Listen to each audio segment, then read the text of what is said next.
What's going on, everybody? It's your boy Quantiz with the Christocrats and the Red Pill Reality here, just getting off work on Valentine's Day. Happy Valentine's Day to everybody.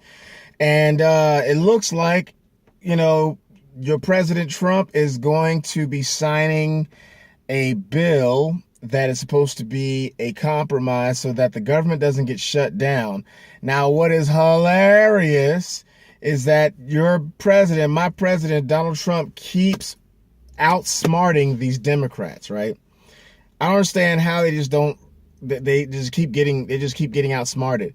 So they wrote this bill and touted it as a bipartisan bill, something that was supposed to be a thing that was going to, like, that Trump needed to sign so that it wouldn't shut down the government and blah, blah, blah, making it seem as if it was something that was a compromise. When you get into the nuts and bolts of the bill, it's not a compromise at all.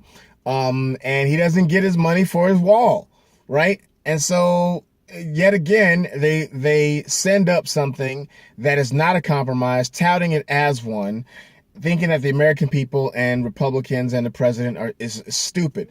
What they thought was going to happen was they thought that he was going to be painted into a corner and have to sign it and not get his money and not think, they think maybe they thought that they didn't know or that Trump wasn't going to know what was in the bill, and that he was going to have to sign it, force him into a corner to sign it.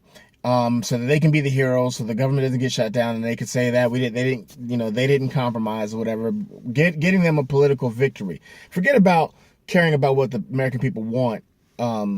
They just deny any kind of facts. But the hilarious thing is Trump said, "Okay, great, I'll sign it, but I'm also gonna evoke a national emergency and get the monies anyway."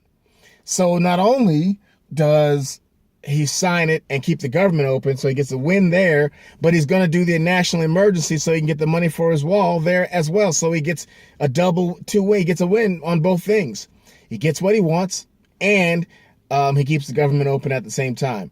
These Democrats keep getting played. Donald Trump is playing chess, and these fools are playing checkers. Now, I think the better thing to do would be what Ted Cruz has suggested, and use El Chapo's money to pay for the wall. But, one way or the other, we're going to get the wall up. Walls work. Facts matter. Everywhere walls are at that are supposed to keep people out, as long as the walls are high enough and built correctly, they work. And it's not so much a thing as to be xenophobic and to keep everybody out and all that, but it's so that we can have a sovereign country. We can figure out who's coming in, and just because you claim asylum doesn't mean that you actually get asylum.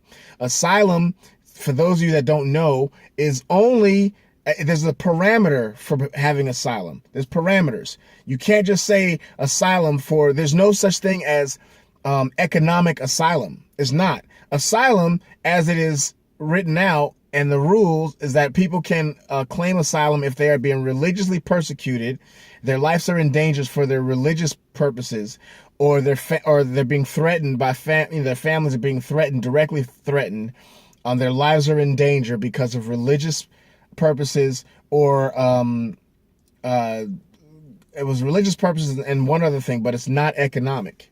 It's not economic. So if your country sucks and your country's economy sucks, you can't just assume that we're going to let you in because of that, because there's a lot of countries' economical systems that suck. So that doesn't automatically get you asylum. That's not what asylum is all about. So doesn't mean that you're not able to get to the country, but you have to come the right way, come through the ports of entry and all that good stuff. So we all know, like, facts matter. But Trump is playing chess out here, and they're playing checkers, and they keep getting played.